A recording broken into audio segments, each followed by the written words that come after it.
You're listening to Self-Conscious with Chrissy Teigen, an Audible original podcast. Join me as we explore the cutting edge of health, wellness, and personal growth with the world's leading experts and thinkers. From inspiring stories to actionable insights, our conversations aim to help you lead a healthier, happier, and more productive life.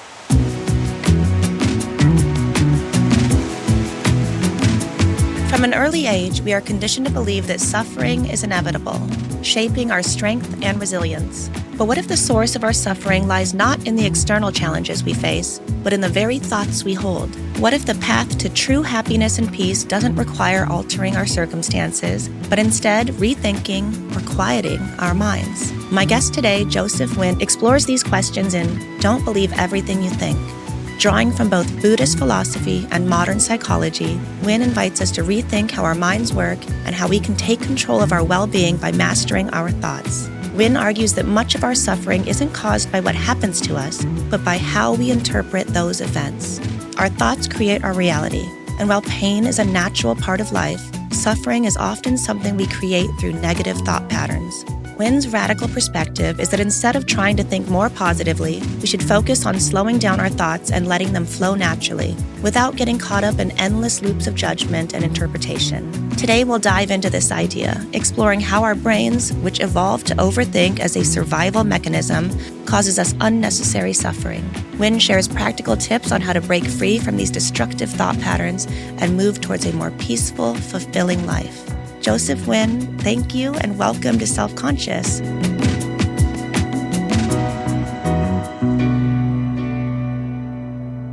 How would you say you define suffering?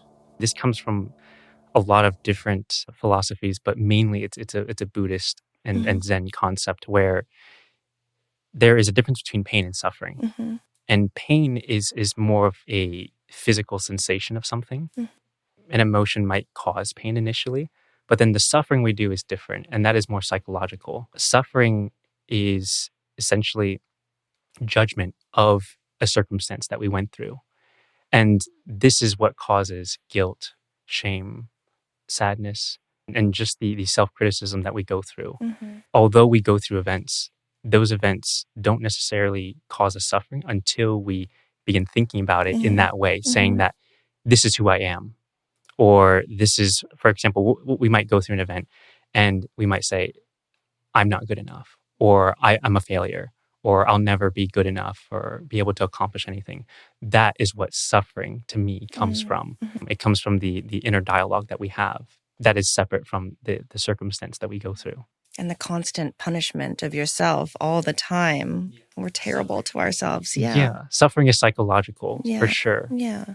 You say that we create our reality by thinking. Can you unpack this concept for us? There's a difference between an objective circumstance that we go through, for example, losing a job, but then what we say about that circumstance, the meaning that we put behind it, the judgment that we have about the event, that is suffering. So let's say we lose a job. That is actually a neutral event, a circumstance. But then we'll say, I knew it, I'm a failure. Or they found out that I'm a fraud and that I didn't know what I was doing, that's why I lost it. Or I don't deserve to be happy. These are stories that we tell ourselves. This is negative judgment. That to me is what thinking is. So I distinguish two things, thought versus thinking. I love this part, yeah. And thoughts are neutral observations about the world. That is the objective circumstance. That is, I lost my job. That physically happened in this world. But then all the inner dialogue, the criticism that we give ourselves, the judgment, that is thinking about the thought. Very different. And in the book, I propose that thinking is the root cause of our suffering. It's not necessarily the events. And I say that our emotions do not come from events, but from our own thinking about the events. And thinking, not overthinking, but just the general thinking as in negative thinking. Judgment. Yeah. Yep, just a judgment of it. Do we label that overthinking now, I guess? Well, overthinking is the kind of Goliath form of thinking. Okay. But we can have a quick judgment of something and it might sting us a little bit. For example, if we judge someone else, it stings us a little bit too. That might be a quick example of when we begin thinking about a thought or judging a thought. Then overthinking is when we really sit and ruminate on it and let it kind of fester and grow, like you were saying. that's the overthinking that happens. And then if that keeps going, then we can slip into things like depression. That is when we do so much thinking that our body shut down, our nervous system shut down, and we just go numb. We dissociate. That's what happens when we have a very hyperactive mind. You're telling me. You argue that the key to ending our own suffering is letting go of our thinking. How so? So, an example I love to give about this, or you can help answer this question too. I love to ask questions to kind of explore it. Problem. So, whenever we are really stressed, how much thinking are you doing in that moment? Really stressed. I'm very good at blocking things and turning everything off, but I bombard myself with sound and screens and everything so I try to think very little when I'm that stressed out. But I can't say it ever goes away. I'm deep in stress. It's just that things are a little bit louder than it. So if on a physical level, you just try to crank up the volume of everything else to kind of drown out the noise of the thinking. Yes. But it is a lot of thinking that causes you to do that. Yes. The conversations that all my different people in my head have are just exhausting. In peak stress time, I've just really trained myself to be able to pass out, fall asleep, to shut everything off, or just lose myself in sound. Yeah. And that's what happens when, that's a way that we try to preserve ourselves, right? We try to find different coping mechanisms, but that's what happens when the thinking just spirals and it gets out of control.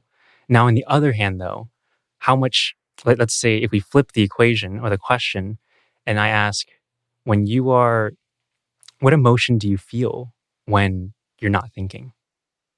I don't know what that's like. I swear to God, I actually have this conversation with my therapist right in this area.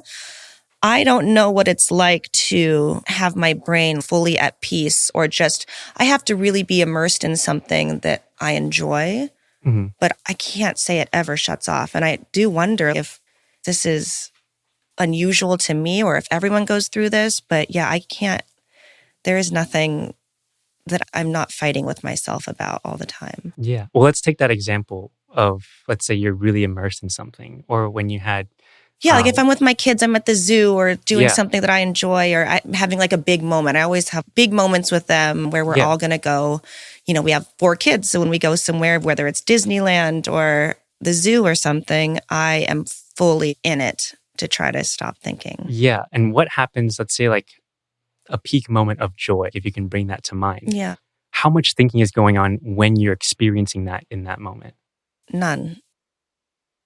And that's what I mean. Yeah. So when we are fully present in the moment, there isn't much thinking, or if any thinking at all. And even if I were to probably think in that moment, it might not seem as bad as... Correct. Yeah. And it's because you're purely present. And that's where peace is. Peace is in the present. And usually when we have a lot of anxiety, we're ruminating about the past and we're projecting a fear onto the future. Peace is in the present. Oh my gosh. That is the only time it exists. Yeah. Everything else it doesn't exist. It's an illusion because the past is gone and the future is not here. But nowadays... It hasn't evolved to catch up with us. Yeah, we're living with primitive minds. Yeah. And we're trying to... the world has evolved so fast that most of us are luckily generally safe, right? Physically. And we're not going out and we're just constantly... Hunting mammoths? Or, were we around for mammoth time? I think so, yeah. Okay. Yeah, saber-toothed tigers, all that stuff. Yeah. So in those cases, it was really useful. But even then, a lot of the indigenous people understand that, yes, there's times where we will feel a lot of fear, but we don't have to let that consume us. And then they come back and have a lot of their rituals where they're able to be at peace, even though they are quite literally living meal to meal, not even paycheck to paycheck, meal to meal. Yeah. And they're still able to find peace. And it's because they're able to cleanse and let go and understand how to be present fully and not worry about other people or other things. And that's the thesis for the book, which is if we learn to let go of our thinking, that chatter, then we can find peace. How do you address the common fear that letting go of thoughts means losing control or becoming passive in life? That's a great question. The truth is you are going to lose control, but you're going to gain something far more valuable. which is peace. Mm-hmm. And so that's a choice we have to make. Do we want to attempt to control all of the external circumstances in our lives, all the people in our lives, all the situations, which we all know is virtually impossible? And so it's a war that we already lost. And so we can't escape that. There's no end in sight when we choose to try to control everything. Mm-hmm. But when we let go of all of that, of needing to control and saying that it's possible to be at peace, no matter what we go through, no matter what anyone says about us, no matter anything, or no matter what emotion we're feeling, we can come back to peace. And so that's the choice. But it also is scary to stay within the cycle of suffering, of constantly overthinking, because Mm-hmm. it's not like we're not scared. So, and most people think, oh, if I'd rather just suffer than to go into the unknown. Yeah. But we're already suffering anyway. Mm-hmm. What is most important to you? And if you deem that it is peace, then you can start taking incremental steps to experiencing that. I guess you have to really decide that you deserve peace too.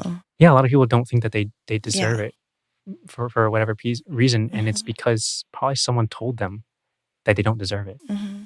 The majority of the negative thoughts that we have in our minds aren't even ours. They're from other people that told us, friends, family, coworkers, anything. All of it is not us.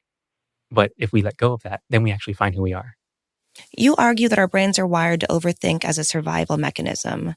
How do you think that this evolutionary trait, which did serve us at some point, now contributes to unnecessary suffering in modern life? That's our reptilian brain Mm-hmm. trying to preserve us. Mm-hmm. It's constantly taking in data and experiences Mm-hmm. so that in case we encounter something dangerous in the future, we can protect ourselves from it. Mm-hmm. If you go out in public, then you're constantly scanning the environment for potential threats, anything that can happen, all of that. Yeah. And even when we're sitting alone, we do the same thing, Yeah. but we're just in our minds. And if we don't have an immediate threat, our minds are so conditioned and wired for survival that we'll start thinking, what about tomorrow? Mm-hmm. What if everything just vanishes? What if my career is over? And so it doesn't stop. And that served us really well in the wild because if someone ate a poisonous berry and died, we want to remember that so we Yeah. don't also eat the berries. But how many circumstances do we encounter in life that are literally life and death like that? It's not very often anymore. Mm-hmm. And so we treat every situation that we encounter now as life or death, and we catalog it Mm-hmm. and we start replaying it as if it will kill us or has the potential to. But if anything, it robs us of our own happiness more than anything else. And so then we have to ask ourselves, is this the way we want to keep living? And most of the time, unfortunately, we have to suffer enough Mm-hmm. until we feel it and we're like, I don't want to feel this anymore, until it gets Mm-hmm. bad enough. Mm-hmm. That's what happened to me. And that's what I call rock bottom, Mm-hmm. where we say enough is enough. I do not want to live like this. Mm-hmm. This is not who I am. I don't want to live in fear anymore. And I don't want to be so judgmental and so negative. And so until we hit that point, we're not willing to change. Mm-hmm. And it isn't until the fear of letting go of all that is greater than the fear of the unknown. Mm-hmm. That's when we start to step into it and to experience a little bit more peace for ourselves. You're life-changing. You really are. It's doing that. All right, everybody, keep your journey going and growing with all the experts on this podcast. From our guest bestsellers and newest releases to their podcasts and Audible originals, hear more from today's leading voices in well-being. Go to audible.com/Chrissy on Audible. So how do we differentiate between productive thinking and then the kind of thinking that leads to unnecessary suffering? Great question. So this is where I distinguish thoughts versus thinking. Thoughts, like I said, are neutral observations. It's things like, that is a table, this is rain. And then thinking, on the other hand, is, this rain completely ruined my day. This always happens to me. I'm so unlucky. The thinking is extremely unnecessary and counterproductive. Thoughts, there is another kind of section of thoughts or types of thoughts, which are intuitive thoughts or creative thoughts. Mm-hmm. Those are not judgmental. And that is where creativity comes from. And so when we're accessing something like our intuition, that is pure thought. where it's, oh, I want to start a business, or maybe I should call up this person because I haven't talked to them in a while. Or another thought is, I just saw my friend and they said they're fine, but I see that they're not. Mm-hmm. And it's prompting me to reach out. Those are thoughts. And that comes from intuition. And we use thoughts all the time to create anything in art, even just with conversing me and you right now. This is pure thought for me. Mm-hmm. I'm not, but then it can easily turn into judgment where it's, am I saying the right thing? Does this sound, that's probably sound unintelligent right now. Mm-hmm. So that's thinking about it. Mm-hmm. But thought is something that really, when you tap into it, it goes through you. Mm-hmm. That is when we feel our best. That is flow. And that is when you're with your kids Mm-hmm. or when you're doing something creative, Mm-hmm. fun, something you really enjoy. Mm-hmm. But you can also just be in thought, sitting here by yourself too, just observing it. And so it doesn't always require doing something that you love necessarily. It could just be a state of presence. We can sit outside and watch nature and just be there and allow thoughts to come and go and then feel at peace because of that. So that's the difference between thoughts and thinking. And for productivity, for example, is more so using questions than trying to analyze our way through things. That's where most of our creativity comes from, is when we're really open and curious about things. And then we allow thoughts to come in and say, oh, what if we tried it this way? Mm-hmm. Or, oh, I haven't thought of it that way. Maybe we should do this. And so that's how we can access thoughts and kind of put them together. But that is when we can avoid judgments. Mm-hmm. And that's how you can really use it to be productive. Tell us, what is the human experience equation and how can we use it to understand how our thinking changes our experiences? Yeah, so the human experience equation is something that breaks down everything we're talking to into one simple equation, one simple formula. And that is event plus thinking equals the human experience. A lot of times in life, we go through an event, it already passed, but we have the same feeling attached to it. Maybe it is sadness or anxiety. Mm-hmm. And so that event with the same thinking that we have will create the same experience, even if we're not going through it right now, but that's how we feel. But what happens is if we take that same event and have new thinking attached to that event, a new meaning, a new way of looking at it, then we have a new experience of it. And I'm sure you've had a lot of those experiences where you've been through it and it might have been traumatic, but now it's different. When you look at it, it doesn't cause a lot of the same emotions anymore. Yeah. And you're able to maybe even appreciate it, right? Mm-hmm. And so that's what happens. What happened? The event did not change, right? Mm-hmm. But how we feel about it did. How is that possible? Mm-hmm. What changes our thinking? And so when we go in life, we're never really experiencing reality. We're experiencing a perception of reality that comes from our thinking.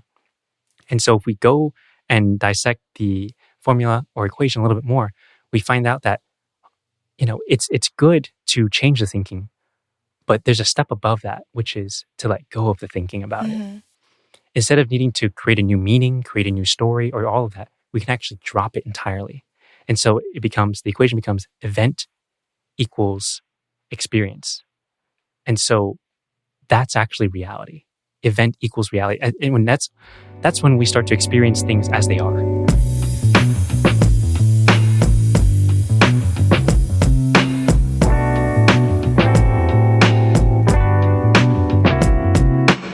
And now for the toolkit. Each episode, our guests distill their expertise into practical and actionable insights. Today, Joseph Nguyen shares strategies for escaping negative thought patterns. So this exercise is called the pause framework. No, the first letter in the acronym is P, so that means pause, which means to create space. So pause and take a few deep breaths. And mostly because if we're really in that heightened state, we're having really shallow breathing. And that makes the anxiety worse. And so when we take deep breaths, it grounds us into our bodies, brings us immediately back there. Step one is to bring it back to the physical body. And that's why a lot of times when we are depressed or highly anxious, it's really recommended to move. Because when we're stagnant, we feel frozen. And so we don't like that feeling of feeling contained and trapped. And it's not going to cure it, right? And that's not the point yet. Yeah. But it's to move us in the direction to feel a little bit better. And so that's the first step, to pause and take deep breaths. And then the next one is A, which is ask. Ask yourself, is this thinking making me feel the way that I want? So if we have thinking of, is there danger? Does this person like me? I'm not good enough. Like all of that. Like, is that thinking actually useful? Mm-hmm. And is it making me feel the way that I want? And if not, then we can choose to let it go. But if we don't even ask ourselves that question, we'll just keep thinking. Mm-hmm. And I love questions so much because an object in motion will stay in motion unless acted upon by an external force. Questions act as that external force within our minds to break that vicious cycle of negative thinking and create space. Mm-hmm. And within that space between those that negative thinking is peace. Then it's P, A, and then U. U is for understand. Understand that we have the choice to let go, the choice to stop thinking. Many of us continue this cycle of negative thinking because we think we don't have a choice, that we have to do it, otherwise we're going to die or something bad's going to happen. But we always have the choice to let go. And it takes courage because it's scary, but it's also scary to stay where we are. Mm-hmm. And so if peace is the highest priority, then we have to make that leap and say, okay, it's scary, but I'm still going to do it so I can experience the feelings that I want and become the person that I want to be, the person that I truly am, Mm-hmm. without all of this negative conditioning. So that's U, which is understand. Then the next one is S, and it's say. So S is say the mantra, thinking is the root cause of suffering. And within that mantra contains the peace that we're looking for, because it's saying that thinking or negative judgment specifically, that is what causes us to spiral. And if we repeat that mantra within our minds, mantras are so powerful. Well, one, because of what it means. Words are extremely powerful. And you know this too. If someone says something about us, it stings, it hurts. But if someone says something loving about us, we feel that through emotion. Words are extremely powerful. At the same time, mantras, they focus our attention onto the sentence itself. And when we are focused on one mantra, we can't think about anything else. So when we're saying to ourselves, thinking is the root cause of suffering, thinking is the root cause of suffering, there is no room to think about anything else. And that's when it starts to dissipate and eventually leave, because one, we're focusing on it, but then two, we realize that we don't want to think about that thing anymore. We don't want to continue that cycle any longer. And so we release it. And if we say to ourselves, oh, I started thinking again, that's okay. And I come back to center, then things are okay again. And that's what we're trying to do throughout the whole entire day. So E, the last letter in the acronym, is experience. Experience your emotions fully without resistance. And so a lot of people think that when I say just stop thinking, it means that we're suppressing our emotions or that we're bypassing them. That's not true. It's, like I was saying before, it's holding space. And most of the time, we don't experience our emotions fully. We're actually fighting it. I don't want to feel this anxiety. I don't want to feel this depression. And so we're trying to brute force it. And the issue with that is, like we said before, is that it builds. It pressurizes everything and eventually it blows up. And so what happens when we hold a space of non-judgment is that it can flow through us. And so experience our emotions fully. And when we start doing deep breathing and breathing in and breathing out and allowing our emotions to kind of do the same, it leaves. And it's only when we judge it that it persists. What we resist persists. What we let be will inevitably leave. That is so true for thoughts. And so it's just like, for every force, there's an equal opposite force, right? So if there's an emotion and we're resisting it, it will keep perpetuating that until we let go. That's when it flows. So the whole acronym is PAUSE. P stands for pause. Pause and take deep breaths to ground ourselves into our bodies. A is ask. Ask ourselves, is this thinking making me feel the way that I want? Do I want to keep suffering? So then U is understand. Understand that you have the choice to let go of the thinking that we're doing. Then S is say and repeat the mantra, thinking is the root cause of suffering. Thinking is the root cause of suffering. and continue doing that until it passes. Then E, finally, is experience your emotions fully. Allow yourself to just immerse yourself in it without judgment, without doing anything with it, just observing and allowing it to be there. And you'll quickly realize that it will pass. And when we hold space for it, there's no longer resistance. So this exercise is creating momentum for your day. And essentially, it's creating an activation ritual for yourself.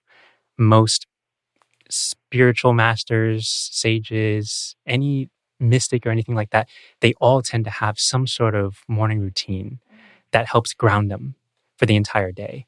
And like I said before, it's not like having a ritual is bad or meditating in the morning is bad. It's just when we aren't able to continue that state throughout the whole entire day, then we lose the whole point of it. The whole point of a morning routine is not for you to just not have to do anything the rest of the day.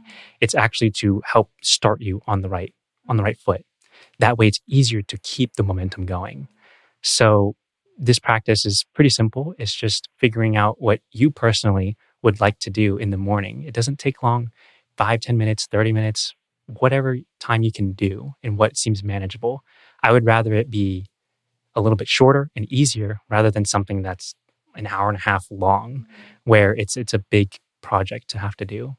So what's something for you that you can do within the first 10, 15 minutes of your day that would really help let go of the thinking or help stop you from overthinking? Yeah, something you would like to do. I that would love really to help. pop out of bed, run downstairs, and make breakfast for my kids. Yeah. And not have John be that person, because John's the morning person. He works out. He makes them pancakes. He's just kind of known as being the morning guy. And I've kind of resigned myself to him being that guy. Yeah. But I would love that as a way to start my day. And you might even be able to do it with him too. It's not like a one or the other type of thing. What would that do for you? Like, what would that make you feel? Oh, my kids are the funniest and the cutest first thing in the morning. So there's this hour-long period during the day that I'm missing out on. And it's one that I love when I get to do it. If I'm up and I have to work or something and I'm downstairs and researching or doing something, I love those days. And they just don't happen often enough. And that's my own doing. Yeah. What happens, let's say you said you do that sometimes, right? So how does the rest of your day generally go when you're able to do that? Great, because honestly, I'm proud of myself for having gotten up early and gotten to spend time with them. Driving them to school is great. It's fun because they're funny and crazy right now, and there's a lot of them. I always have a better day because it's just a beautiful way to start it. And it's what my whole life revolves around. And honestly, like that small part of feeling pride with it really keeps me going all day too, because I'm not so hard on myself throughout the day about other things, because I knew that I did this thing that was great and great for me and great for them. And then it makes me want to do more. Yeah. So that's beautiful. And the best way is for you to create it. And so that might work for you, but it might not work for someone else. And it might not work for me, but it doesn't matter. What matters is it works for you. And I think it's a beautiful practice that you can do. And so if you did that more often, or if you just made the commitment, like that's all you need to do. And how would that change things? I mean, even talking about it is like, God, it's something that I want so bad. I didn't even know I wanted it that bad until I said it. But that's exactly what awareness does. Yeah, it would change the whole trajectory of my day to start out with something so positive. Yeah. Because at one point in time, it was workouts or, doing something for myself or with my friends. I don't get the kind of joy from that I do cooking and being with my kids. So those two things at once is like an explosion of happiness for me that I'm like depriving myself of. Yeah. I understand that now, Yeah. saying it. And it's not something that's a crazy big project that you need to commit to. And it's something very small and that you can do every single day and that you would love to do every single day. And you already saw how it affects the rest of your day, which is it gives you that momentum. You're able to stay more positive. You're not as hard on yourself because you already had the success that you want. And what you're doing is you're prioritizing what's most important to you in the morning. Because if you wake up and then immediately go to the phone or laptop or whatever it is, you're saying that's my priority over my family, my kids, all that, my peace. And it's only when we deprive ourselves of what matters most to us, that's when we suffer. And so that's why I love using negative emotions as an indicator of what am I missing? How have I abandoned a part of myself that I really want? And so, yeah, begin doing that and make the commitment to yourself. I will. Now. It really is only a positive experience for me. I love it every time, fully. And that's the point. That's why I say anything can become a non-thinking practice. Literally anything.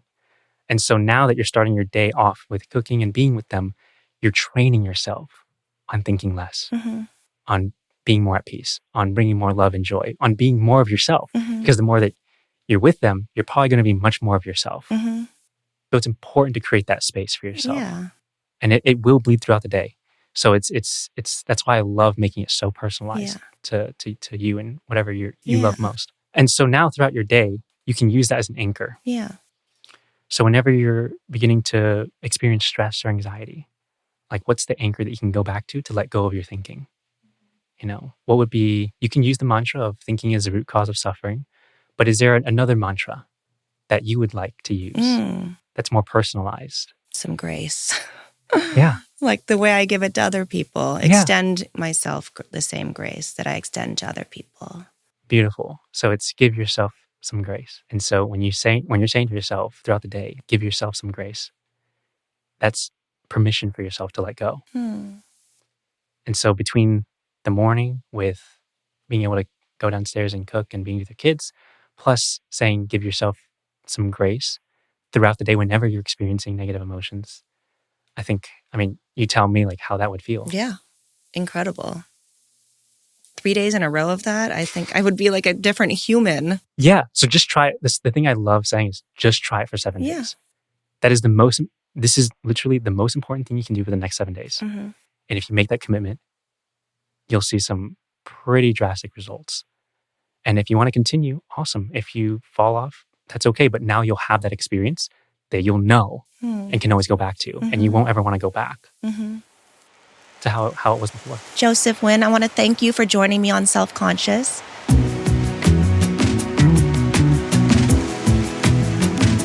Joseph Nguyen's Don't Believe Everything You Think is available on Audible. Until then, tune in, turn on, and feel better. This is Chrissy Teigen, and you've been listening to Self-Conscious, an Audible original podcast. This has been an Audible original, produced by Audible and Huntley Productions. Hosted by Chrissy Teigen, executive producer for Huntley Productions, Chrissy Teigen.